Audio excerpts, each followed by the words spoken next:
Welcome back to the channel, everybody. Thank you so much for joining me and allowing me to continue to be your daily advocate. If you're new here or you're not subscribed for any reason, please do me a huge favor and hit the subscribe button. Thank you to all of you who have been watching and following me for so long. It truly means a lot, and I'm glad that I can be this person. Bitcoin, a legal tender in Arizona. Here's why that will be a tough nut to crack. So what has happened? What's caused the ruckus here? A senator in Arizona is looking to present some sort of legislation that would make Bitcoin legal tender within the state of Arizona. It sounds great. It's very exciting. We've seen El Salvador, as a country legalize Bitcoin, but unfortunately, if any, digital asset is going to be made legal tender, it likely will have to happen at the federal level, not the individual state level. And we see the following. Needless to say, some suggested that the bill was unlikely to succeed for legal reasons. For instance, consider this. Article 1, Section 10, Clause 1 of the U.S. Constitution explicitly prohibits states from declaring assets legal tender except for gold or silver. So this sounds like it's unconstitutional, not likely to actually hold up. Hopefully someday we see the U.S. recognize some of these digital assets as legal tender, but I don't see that happening anytime soon. We have, this huge incentive to try to ensure that the U.S. dollar reigns supreme globally. It gives us a lot of power over the financial system, over countries, and we want to retain that as long as we can. The U.S. is in no hurry to get rid of the old way of doing things, but until then, we're going to see other countries like El Salvador that want to get off of the dollar, break away from some of that power. We're going to see that they're going to adopt these global assets as legal tender. It should actually free them from a lot of the influence that these bigger countries exert over them. It'll be interesting. Who's the next country? We've seen El Salvador, make the move. There's going to be another one, but it's not going to be the state of Arizona. Likely will not be the next. Now, I want to show you this. Ripple has a $15 billion valuation. And to understand how big that is pre-IPO, again, just a year before Coinbase's IPO, they were at about $6 billion. We've seen, they have a very high value now, 40, 50 billion. It's going to be very interesting. Once Ripple does get this legal problem behind them and they get ready to IPO, we're going to get to see their books. What kind of money do they bring in on an annual basis for their actual business? Not selling XRP, but what are they charging customers? What does the future look like, for them? I would really love to see that information. Eventually we will get our hands on it. And of course, a lot of the investors that have propped them up to that $15 billion valuation, they have looked at that information. They know the revenue growth that Ripple has and what they're capable of, and that's what's pushed them up to this valuation. They're worth a lot more than most players here within, the digital asset industry. They are one of the leaders, if not the leader in this space. And this is what's so important to understand and why I bring this up. When we look at digital assets, we're waiting for somebody to use them in a major way, whether it's Amazon or Apple. And this is what you have to understand. There's already a multi-billion-dollar company that uses digital assets, center of all their business, and that's Ripple and the assets XRP. There is not another crypto in the world that can say that a billion-dollar company, does everything around its utility. A lot of people miss that fact, and it's going to come back to burn them at the end of the day. I know people tell you, it doesn't matter. It won't make any difference. It's going to make all of the difference. It is the only thing that matters. Now, yes, we have blockades in our way. Legal ones here in the United States. The number one place we would not want to have issues, but that's because it is so important. Ripple's business is so big. It threatens the whole capital structure of the U.S. market. They have to deal with this before we can move on with this space. It'll get done. It will get handled. Ripple is a real company, a $15 billion company. This is not a pump and dump. This is not a rug pull scheme. This is real business, and there's massive growth ahead of them for both the United States as we try to be a leader within digital assets, and Ripple the company. It has to get done. It will get done. Money always wins out, and you cannot stop progress. It's gonna happen. And that's what it's all about, being an investor, seeing that future, understanding you're not going to get all the timing right. You're not going to go the specific moment that these assets are going to take off. You just know that it's going to happen, and that is all that matters. We're not gambling here, people. We are betting on the future. We're using logic. We're relying on reason and actually identifying what has utility, what has a future, what is going to make the world a better place. Our future within XRP, man, we haven't even started yet here. We're being held down. It's going to be the exact opposite. Once we do have legal clarity here and the gloves are taken off, you're going to have Ripple, the biggest company in blockchain. There's not a bigger one than them. There's not a bigger investor adopter. This is it, people. This is the company and this is the asset. And it's going to take over. As an investor, you just got to get your piece of the future and wait for it to arrive. It's going to happen. This is the easiest play of your lifetime. Now, this is an interesting article in regards to XLM. Ripple competitor announces plans to roll out smart contracts in 2022. So we see Stellar XLM is looking to add smart contract capability like many of your other advanced blockchains out there. It's no longer good enough just to be able to send a payment. You're going to have to be able to do a lot of these different, advanced feature sets on your blockchain. Now with the XRP ledger, we get that natively in a limited capacity with the Hooks Amendment.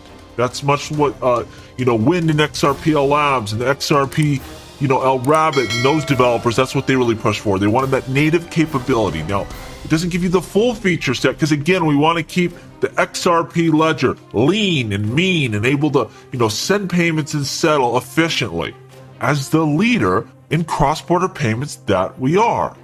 The best way to send value and settle instantly. They want to keep that. When you start getting too much stuff happening on chain, you start to lose that. It's just the way it is. We have not seen a blockchain today that can do, very complex tasks, and a lot of them, and still scale, be fast, and be cheap. When we are comparing many things to Ethereum, the reason they're fast and cheap is no one uses them, not to the same degree. We have to keep the XRP ledger lean and mean if we're going to have that speed and we're going to have those low costs. But we need some of this capability directly on the ledger. But still within this ecosystem, we want the full suite of capabilities. That is really where David Schwartz's sidechain idea comes from.